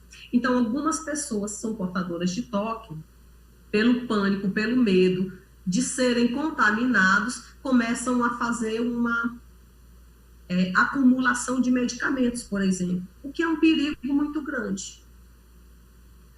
algumas pessoas com medo de adoecimento começam a tomar medicações desreguladamente sem ter sintomas. É um perigo muito grande, porque a pessoa vai tomar uma medicação sem que o seu organismo precise disso. Tá? Então, a gente tem que ter um cuidado. E aí, com relação ao toque, são pessoas que vão desenvolver em determinados momentos, principalmente nas situações de estresse, os hábitos de lavar muito as mãos, os hábitos de tomar, às vezes, um banho muito demorado, o que, nesse momento agora, pode se tornar algo mais aceitável, né? A gente está tendo uma mudança do padrão, porque hoje o normal é que você demore um pouco mais para lavar as mãos, hoje o normal é que você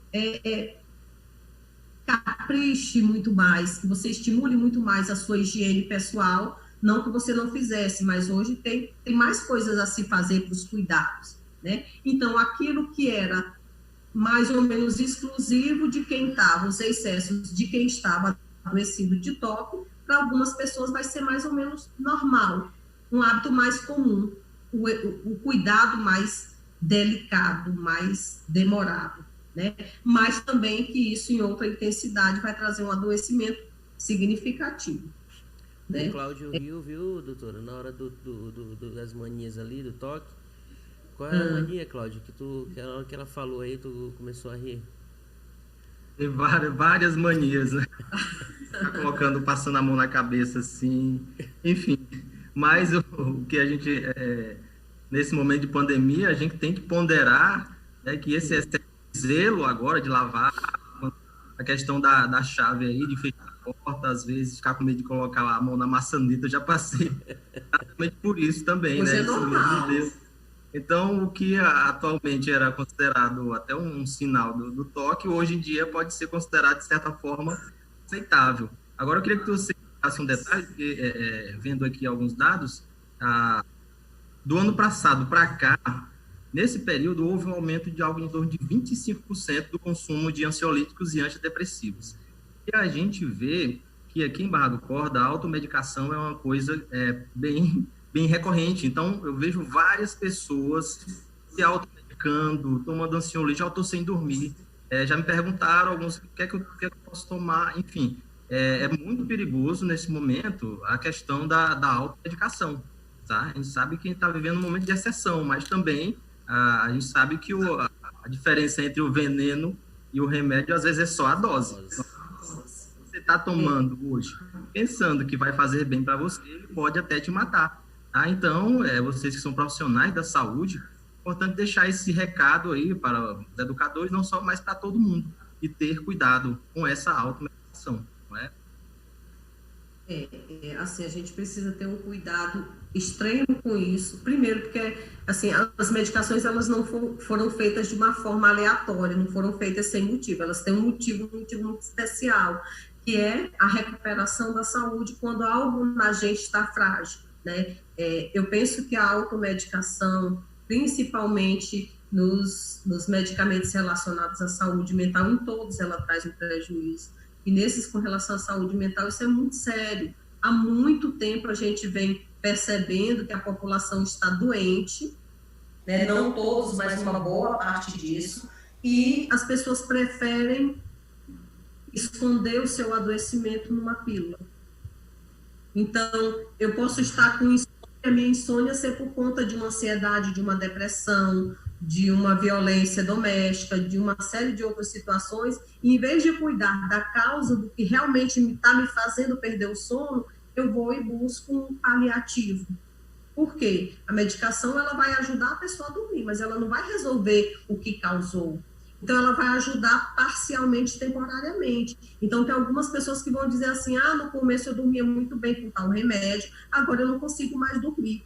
Ou eu preciso tomar 2, ou tem pessoas que vão tomar 3, e aí isso começa um problema muito sério. Primeiro que a medicação, ela deve ser prescrita por um médico, seja ele, no caso da saúde mental, um psiquiatra, ou outros médicos, mas precisa ser prescrito por um médico. Outro profissional, ele não tem essa habilitação para poder prescrever.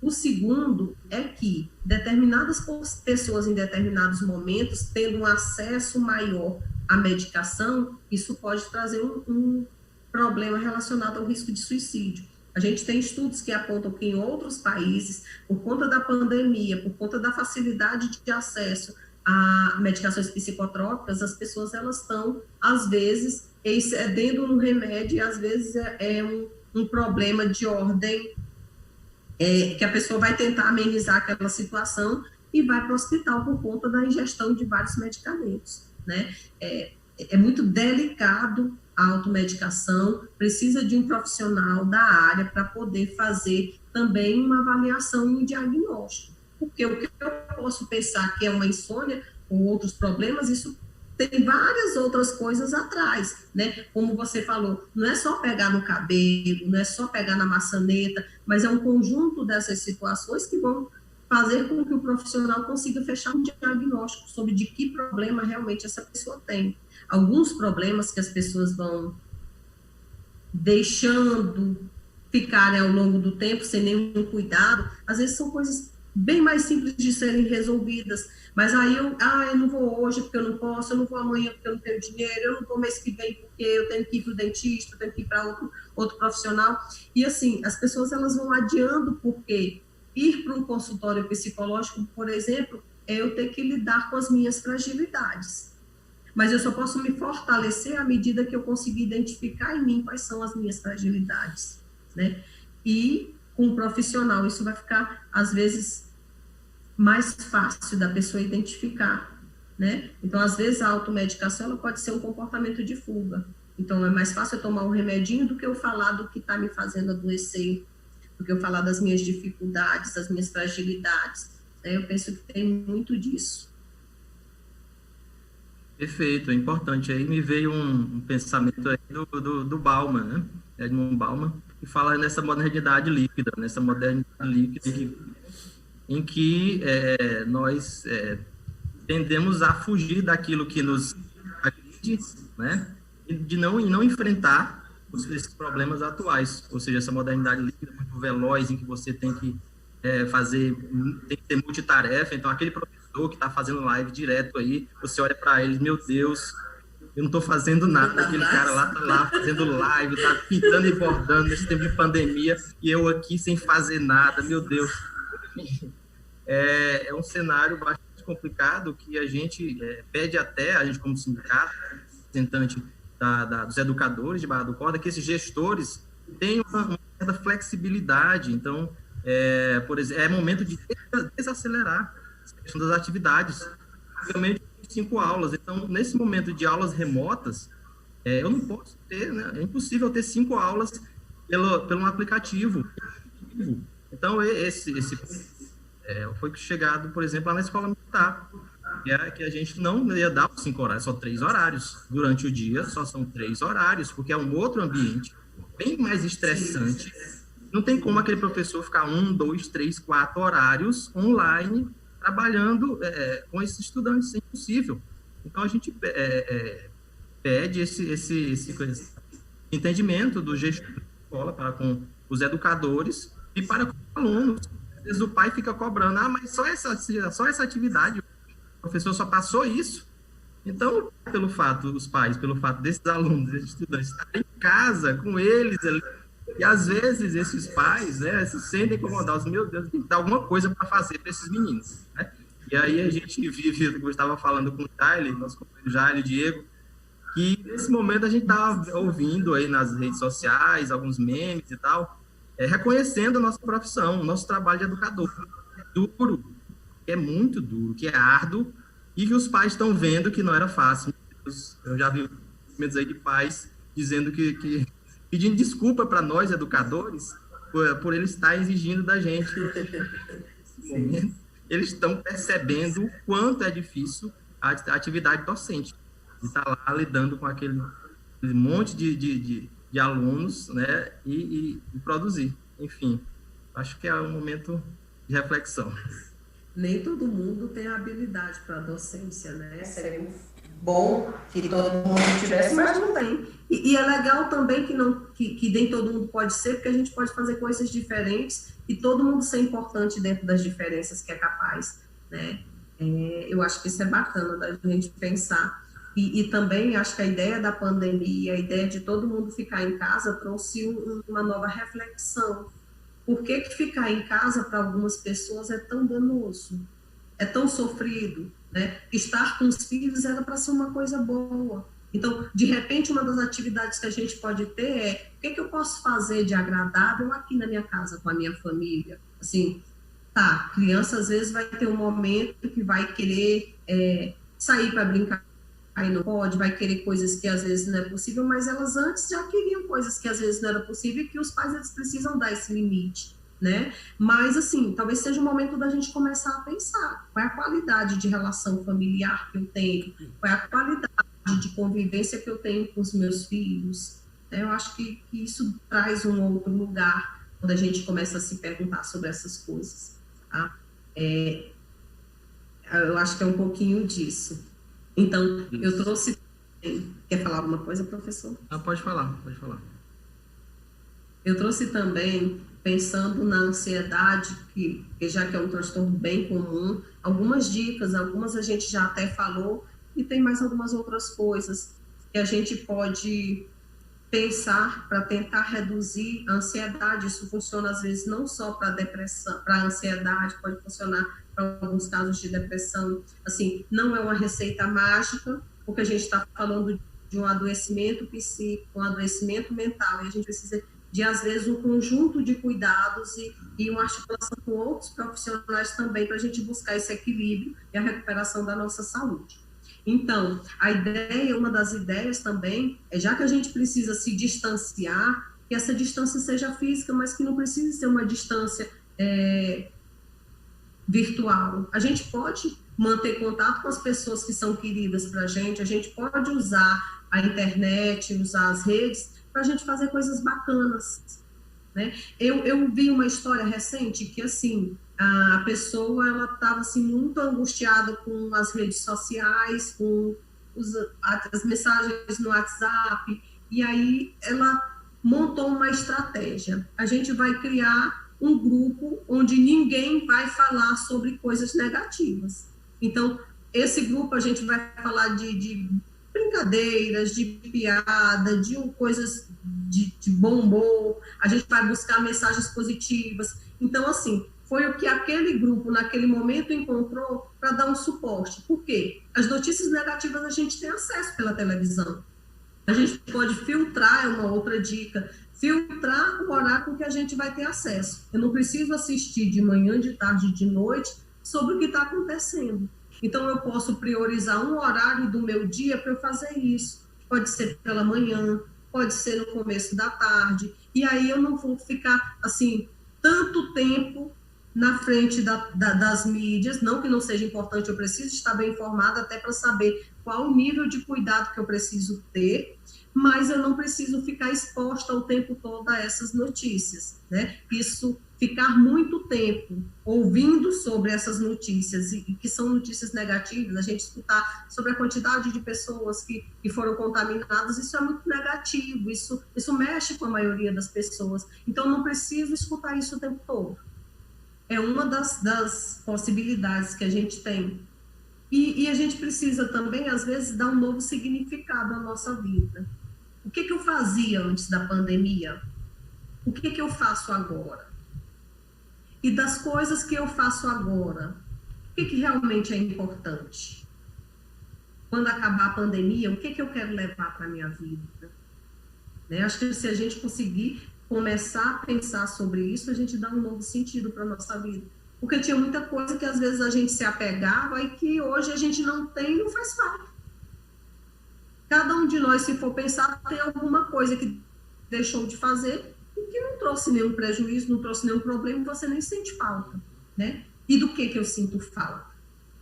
Às vezes eu posso sentir falta de algo que é realmente importante. Às vezes eu posso estar usando o meu tempo agora para fazer as coisas que são realmente importantes. Eu não preciso ser 100% produtivo o tempo todo. É importante, até para lidar com a ansiedade, que eu consiga fazer alguma coisa por dia, estabeleça 1, 2 ou 3 coisas por dia que eu dê conta de fazer, que sejam necessárias. Eu preciso dar conta do meu trabalho dentro do que é possível. Porque todo mundo está passando por esse processo de adaptação, buscando novas informações de como fazer as aulas remotas, de como interagir com o aluno nessa realidade virtual. E isso também é muito importante, mas que também precisa de tempo. Né? Manter professora. Pode falar. Isso. Então, como você está argumentando, a gente tem que relembrar, né, aquele artigo lá da Constituição que fala a respeito da educação. Educação é o dever do Estado e da família, né? Nesse momento, a gente está colocando a família em primeiro lugar, né? Alguns pais colocavam muito esse peso, essa carga em cima dos educadores, da escola, enfim. Mas hoje é essa realidade, a família que está tendo esse protagonismo, tá? Tendo que lidar com essas situações, né? Daí surge uma série de problemas, né? Eu penso assim que o ponto, como já dizia Aristóteles, o ponto é o meio, é o equilíbrio, e assim, a família ela é muito importante, o trabalho ele é importante, as amizades, as relações de amizade são importantes. Acho que se a gente conseguir dosar um pouco para cada coisa, a criança está em casa, mas tem momentos que ela está em casa e a casa é uma parte da escola. Então, tem um lugarzinho lá que o meu filho, todo dia, quando ele acorda, é o lugar dele estudar. Tem um lugar na minha casa onde eu faço os atendimentos online, por videochamada, por exemplo. Agora, é importante que eu também não faça da minha casa um local exclusivo de trabalho. Eu preciso equilibrar as coisas, porque na minha casa é o meu lugar, é o meu lar. Então, ele precisa ser gostoso também para as outras situações. Uma outra dica que a gente tem, por exemplo, é de tentar organizar o final de semana com coisas que sejam prazerosas. Então, vamos fazer uma sessão de cinema em casa? Aí faz uma pipoca, faz alguma coisa diferente, vai tomar um banho no chuveiro do lado de fora, usar a piscina, quem puder usar a piscina, né? Usar um jogo de tabuleiro, por exemplo. Às vezes, na minha casa, a gente, nos finais de semana, que é quando a gente consegue ter mais tempo juntos, apesar de estarmos em casa, né? A gente gosta muito de jogo de tabuleiro.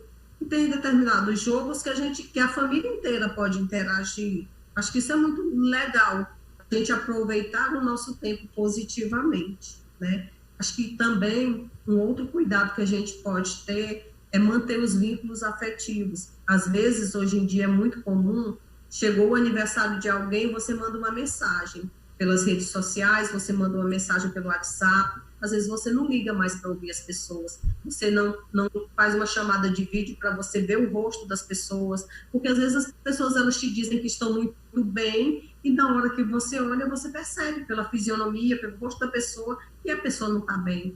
Então, às vezes é uma forma de cuidado. Isso vale também para as pessoas idosas.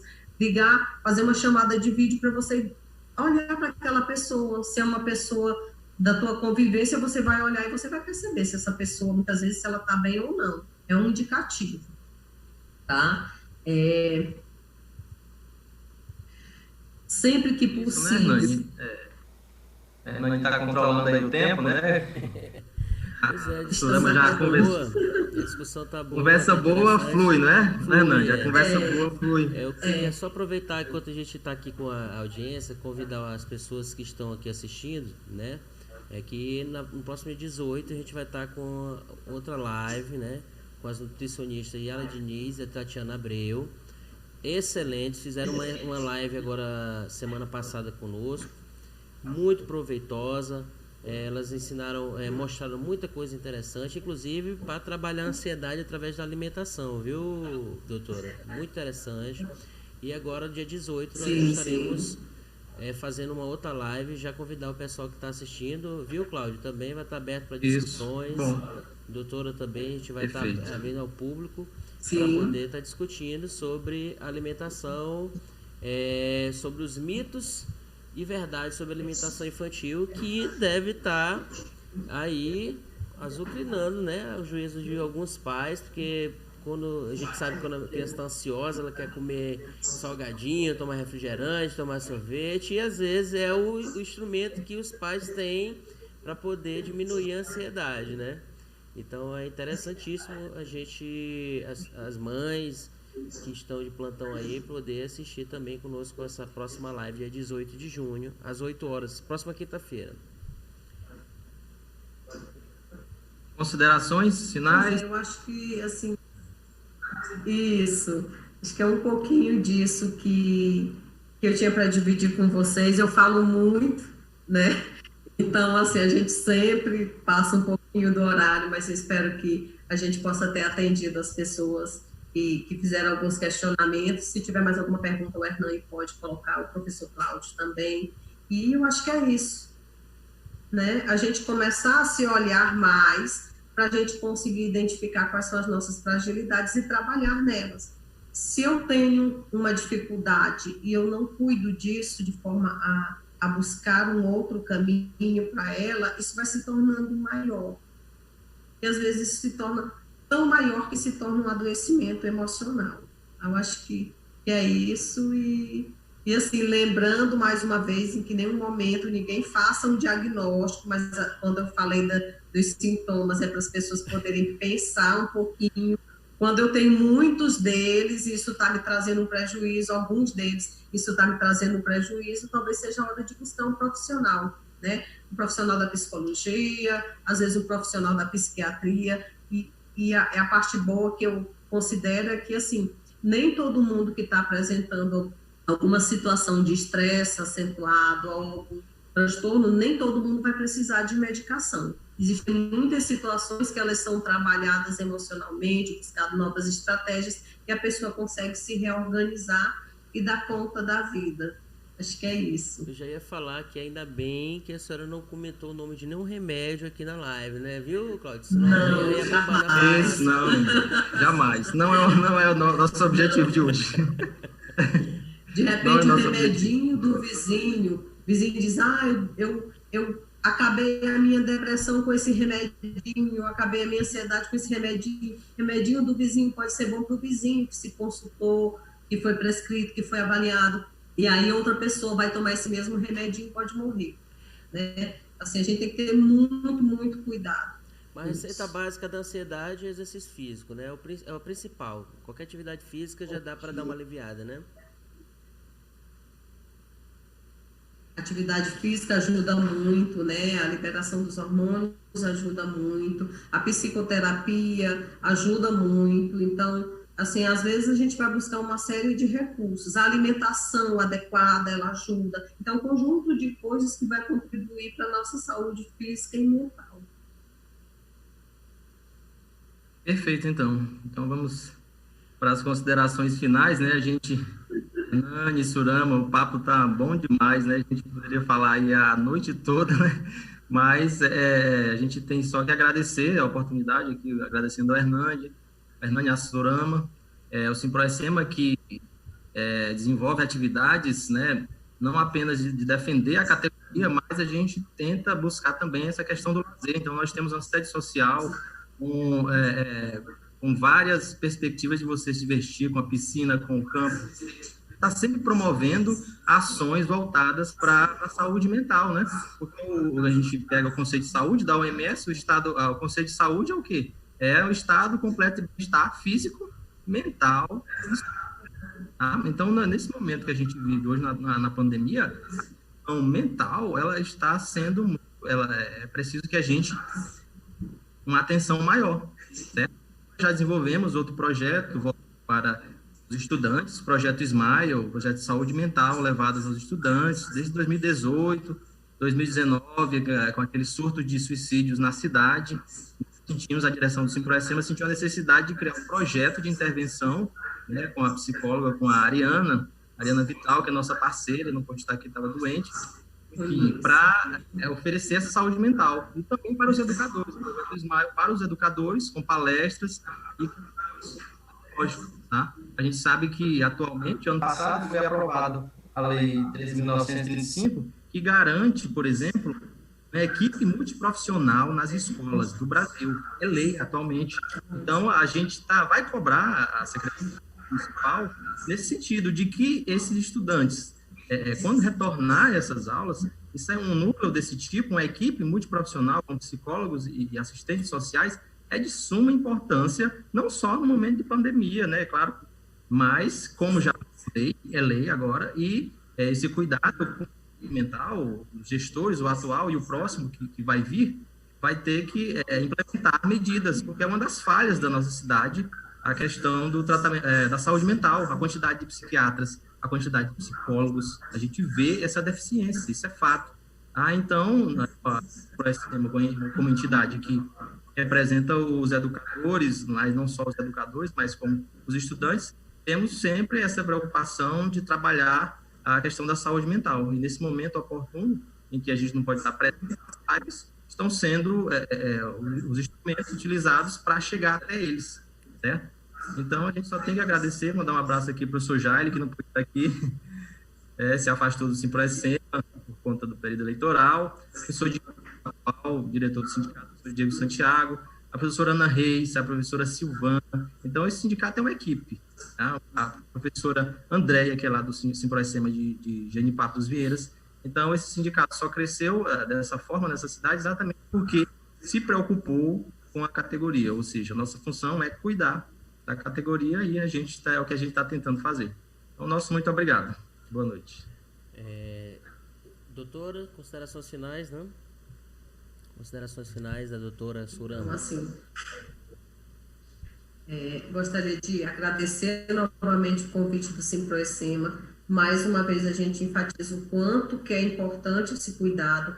Eu imagino que muitas pessoas que participaram hoje com a gente estão um pouco mais atentos, ou pelo menos vão pensar um pouco mais sobre tudo que a gente conversou, e que isso seja uma forma deles buscarem a saúde, né? Buscarem adequar algumas possibilidades aí para os seus dia a dia, melhorar a qualidade de vida, pensar melhor na sua vida, né? E o Simproecema está de parabéns por toda essa coordenação maravilhosa aí, pela iniciativa, por já ter essa preocupação com a saúde mental dos docentes. Acho que, assim, é uma categoria que a gente sabe que sofre, né? Por conta de toda essa situação de estresse, mas que a gente sabe também que é possível buscar recuperar, retomar a saúde mental. Então, muito obrigada, professor, toda a equipe do Simproecema, obrigada, Hernani, mais uma vez juntos aqui, e obrigada a todos vocês que estão participando com a gente. Grande abraço. Certo, eu quero só agradecer a contribuição do Simproecema, né, a participação também da doutora Surama. Quero dizer que o nosso canal vai estar sempre aberto para fazer prestação de serviço de utilidade pública, tá, de informação. Na última live, inclusive, até falei que nosso canal vai subir o degrau em busca de inscritos, sempre atraindo essas pessoas através do interesse nos determinados assuntos que a gente for fazer. Se toda live eu conseguir 20 pessoas, 20 inscritos através das pessoas buscando informação através do nosso canal, para mim vai ser muito interessante. Então, para mim é sempre uma conquista. Queria aproveitar, pedir para você que está assistindo, que ainda não se inscreveu, se inscreva no canal, ative as notificações e sempre participe conosco, que a gente vai estar sempre trazendo aqui assuntos relevantes para a sociedade, no sentido de informar e contribuir com a nossa Barra do Corvo, nossa cidade, que é uma cidade, graças a Deus, muito bonita, muito bacana, de pessoas inteligentes, um berço cultural muito grande, e a gente vai estar sempre aqui para contribuir, certo? Muito obrigado a vocês, mais uma vez, ao Simproecema. A gente vai estar sempre aqui com o canal, né, de portas abertas para o canal, para poder também fazer os trabalhos de esclarecimento, de divulgação das atividades do sindicato também, viu, doutora Surama? Se a senhora precisar para fazer algum tipo de informação ou divulgação, nosso canal está aberto, não só o canal do YouTube, mas também a gente tem o canal da rádio, que é www.radiobdc.com.br, web rádio, e também pelo nosso 100,7, né, FM, também a gente está fazendo também a transmissão. Enfim, são os canais que a gente tem para fazer a contribuição com a sociedade em geral, tá certo? Então, obrigado, gente. Boa noite. Obrigada. Boa noite. Boa noite.